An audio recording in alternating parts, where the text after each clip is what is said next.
Medin Mehmeti është një prej atyre lojtarëve që po cilësohet si një nga më të talentuarit që ka prodhuar ndonjëherë futbolli australian, një arritje e madhe që ka bërë ky lojtar që në moshën 17 vjeçare ai ka kaluar nga Akademia e Melbourne-it në ekipin e parë.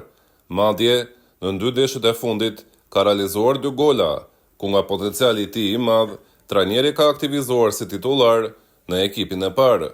Këtë besim Mehmeti e ka shpërblyer duke shënuar në fitoren 2-3 ndaj Sydneyt, por njëkohësisht duke i dhënë fitoren skuadrës së tij 1-0 ndaj Central Coast në ndeshjen e fundit.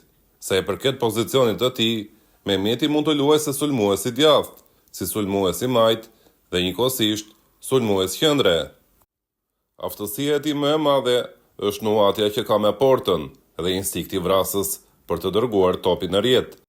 Të jesh në vendin dhe në kohën e dur nuk është vetëm fat, është edhe aftësi, si dikur ka qenë Inzaghi i Milanit, Pippo Inzaghi i famshëm. Po kështu e ka nisur karrierën edhe Mehmeti, që ndodhet gjithmonë aty për ta dërguar topin në rjet në një moment të papritur. Mehmeti është nga qyteti i Alfabetit, nga Manastiri. Ai ka luajtur më parë edhe me grup moshat e Australisë, por Federata Shqiptare e Futbollit e ka kontaktuar dhe përgjigjja e marrë ishte shumë pozitive.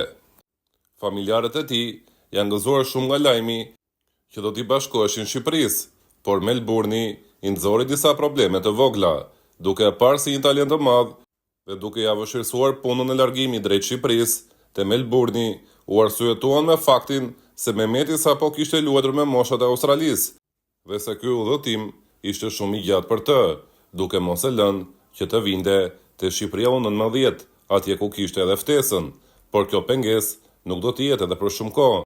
Mehmeti mund të luajë për Australinë, për Shqipërinë dhe për Kosovën, por edhe në festën e fundit të golit ai e tregoi saktë se askush nuk e ndalon dot që t'i bashkohet kombëtares shqiptare. Ai menjëherë ka festuar me shqiponj pas 2 golave të fundit të realizuara në 2 ndeshjet e fundit, si për t'i treguar në fakt edhe klubit të tij se do të jetë vetëm pjesë e Shqipërisë dhe jo e Australisë edhe në të ardhmen.